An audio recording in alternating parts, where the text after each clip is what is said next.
ये क्या बना दिया? सादी रोटी? मैंने तो देसी घी वाली रोटी खानी थी। अभी देसी घी खत्म है बेटा, चुप करके यही खा लो। मामा, आपको पता तो है मुझसे सूखी रोटी नहीं खाई जाती, गले से नीचे ही नहीं उतरती। मैंने ही गलत आदत डाली है आपको। सब कुछ खाना चाहिए, पता नहीं कल को हालात क्या हो। मामा प्लीज ये बातें मुझे मत बताया करें, मैं हर हाल में अपनी चीजें पूरी रखूंगा। अच्छा ठीक है, मैं गांव से प्योर देसी घी मंगवाती हूँ। छी, गांव से?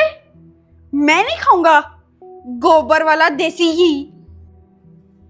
चुप करो आप, आपको क्या पता। मैं शाकरा से कहती हूँ, वो भेज देगी किसी के हाथ। उफ, इससे बेहतर आप रहने ही दें, मैं सूखी रोटी ही खा लूंगा। हेलो शाकरा, कैसी हो? मुझे 5 किलो देसी घी तो भिजवा दो। ये तो बहुत अच्छा हो गया। नहीं नहीं कोई बात नहीं, बेशक वो 2 दिन रहे, कोई मसला नहीं, भेज दो तुम। कौन रहने आ रहा है अब? शाकरा की बेटी अपना कॉलेज का फॉर्म जमा कराने आ रही है, उसी के हाथ देसी घी भेज देगी वो। क्या मामा, आप गांव की लड़की को अपने साफ घर में रखेंगी? तो इसमें क्या बात है? शाकरा मेरी पुरानी काम वाली है और भरोसे वाली भी, उसकी बेटी को क्यों नहीं घर में रख सकती? फिर मैं तो एयर फ्रेशनर की ढेर सारी बोतलें लेने जा रहा हूं। गांव वाले लोग।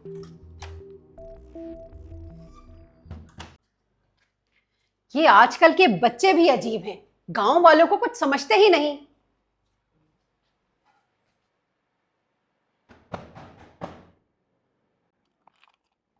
मोहम्मद शहीर, देखो कौन है दरवाजे पर। जी मामा, मैं देखता हूं।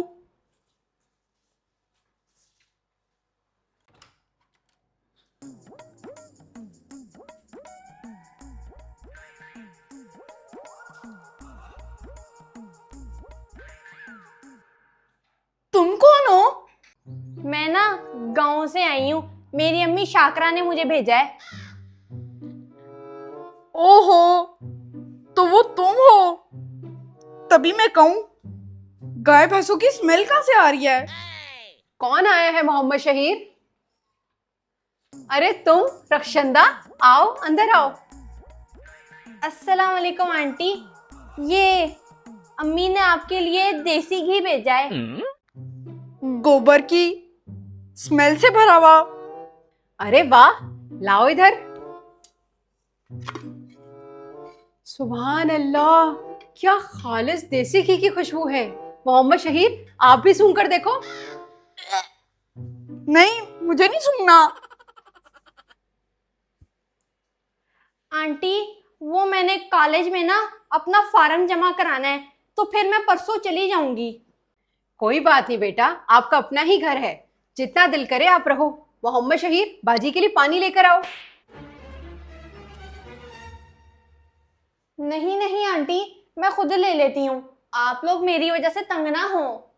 कुछ ज्यादा ही अच्छी बनने की कोशिश कर रही है पेंडी।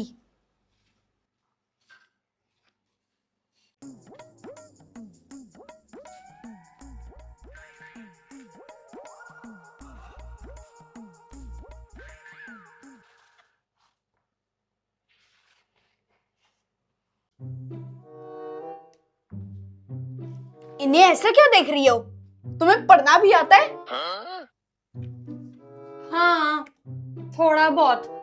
उर्दू मीडियम से पढ़ी हूँ ना, और ये इंग्लिश की किताब है। ऐसी पढ़ाई का क्या फायदा जब इंग्लिश ही ना आती हो? मोहम्मद शहीर, पढ़ने लिखने का मतलब सिर्फ इंग्लिश सीखना ही नहीं होता, समझे?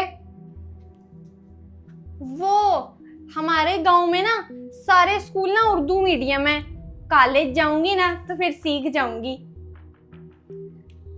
ऐसी जिंदगी का क्या फायदा जो सस्ते और उर्दू मीडियम स्कूलों में गुजारनी हो? मोहम्मद शहीर, जब किसी बात का पता ना हो तो बोलते नहीं हैं। नहीं नहीं आंटी, आप मेरी वजह से छोटे भाई को कुछ मत कहें। छोटा भाई? ओ हेलो, मैं तुम्हारा कोई छोटा वोटा भाई नहीं हूँ, मैं मोहम्मद शहीर हूँ, समझी? मोहम्मद शहीर, खबरदार दोबारा ऐसी बात की तो ये लास्ट वार्निंग है आपको। अब आप इस गाँव वाली के पीछे मुझे डांटेगी?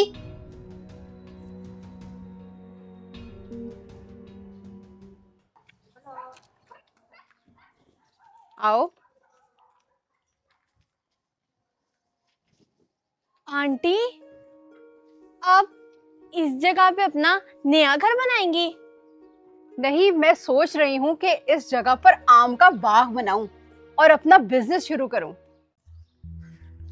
इस गाँव वाली को क्या बता रही हैं? इसको क्या पता कि बिजनेस क्या होता है? हाँ, वो मुझे सच में नहीं पता। वो क्या है कि कभी गांव से बाहर नहीं ना निकली, आज पहली बार निकली हूँ। कोई बात नहीं रक्षंदा, जैसे जैसे आगे बढ़ती जाओगी, पढ़ाई करती जाओगी, तुम्हें सब कुछ आहिस्ता आहिस्ता पता चल जाएगा। इन गाँव वालों की ऐसी जिंदगी का क्या फायदा जब इन्हें कुछ पता ही ना हो? जी, आप ठीक कह रहे हो छोटे भाई, हमारे बड़ों की भी ना जिंदगी ऐसी गुजरी है। मोहम्मद शहीर, आप रक्षंदा को कुछ ज्यादा ही हूट कर रहे हो। मजाक उड़ाना अगर आपने बंद ना किया तो दूसरे तरीके से पेश आऊंगी। मामा, इसमें मजाक उड़ाने वाली क्या बात है? आप खुद सोचें, इन गांव वालों की जिंदगी कितनी बेकार होती है जब इन्हें किसी चीज का नॉलेज ही ना हो। आप अभी छोटे हो, वक्त सारे सबक सिखा देता है।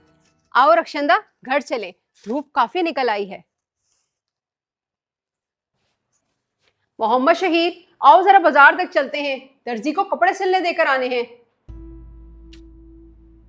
मामा, आपके कपड़े तो सारा साल ही सिलते रहते हैं, अभी मुझे बाहर खेलने जाना है। आंटी, एक बात कहूँ, अगर आप बुरा ना मनाए तो? कहो रक्षंदा, अगर तुम भी हमारे साथ जाना चाहती हो तो आ जाओ। इसको ले जाएं फिर, मैं नहीं जाऊंगा। नहीं नहीं, मैं नहीं आपके साथ जाना चाहती। तो फिर? मुझे ये कहना है कि मैं आपके कपड़े सी दूं, क्योंकि मुझे ना बहुत अच्छी सिलाई आती है। अच्छा, ये तो बहुत अच्छी बात है, तुम्हें सिलाई आती है। तो फिर ठीक है, तुम मेरा ये सूट सी दो, मैं तुम्हें सिलाई दे दूंगी। मामा, रहने दे, अपनी तरफ पेंडू कपड़े सी देगी ये, मत सिलाएं इससे।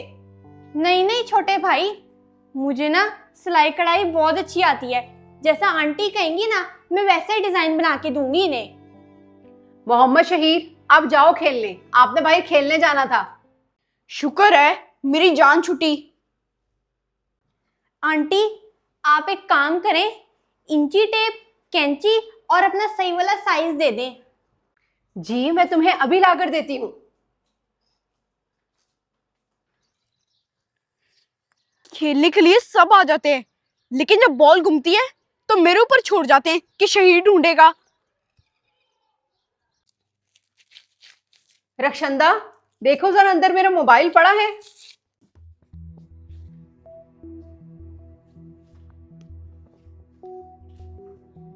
नहीं आंटी, यहाँ तो कहीं पर भी नहीं है।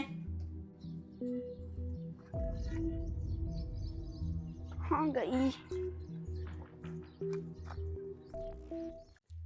कहाँ रखकर भूल गई मैं मोबाइल, सुबह से मिल ही नहीं रहा। सुबह हम सामने गए थे, कहीं वहीं तो रखकर नहीं भूल गई। रक्षंदा, मैं अभी आती हूँ। आप रुकिए आंटी, मैं सामने से जाकर ले आती हूँ। अच्छा ठीक है, तुम जाकर ले आओ।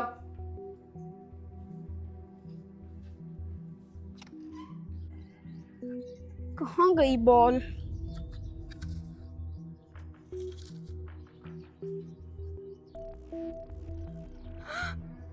सांप!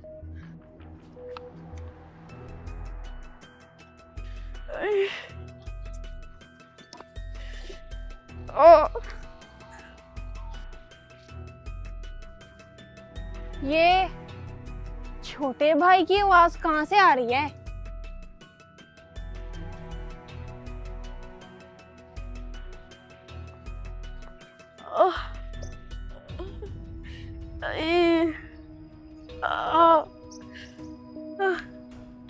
छोटे भाई, क्या हुआ आपको? उठे।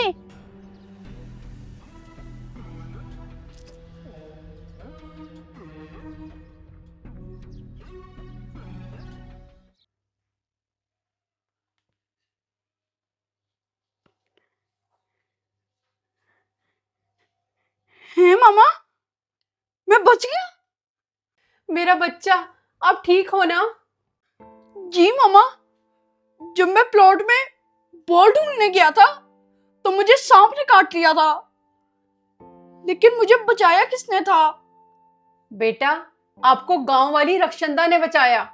अगर वो आपको आज उठा कर ना लाती तो आप शायद। क्या रक्षंदा बाजी ने मेरी जान बचाई?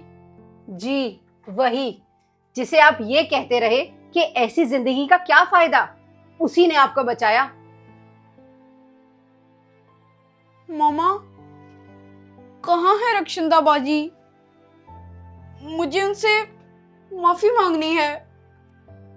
वो तो वापस गांव चली गई बेटा। क्या वापस गांव चली गई? उनको दोबारा बुलाएं, मैंने उनसे मिला है, मैंने उनसे बहुत बदतमीजी की है। मैं कुछ दिनों बाद खुद आपको उसके गांव लेके जाऊंगी, फिर आप उससे माफी मांग लेना और दोबारा ऐसा मत करना। जी मामा, वो बहुत अच्छी थी, मैं उनके पास ढेर सारे गिफ्ट्स लेके जाऊंगा। बेटा, याद रखो, हमें कभी भी किसी को अपने से कमतर नहीं समझना चाहिए, क्योंकि हमें नहीं पता कि कौन कब किस वक्त हमारे काम आ जाए और हमें मुश्किल से निकालने का जरिया बन जाए। मेरी तौबा, मैं कभी किसी का मजाक नहीं उड़ाऊंगा और कभी गरूर नहीं करूंगा।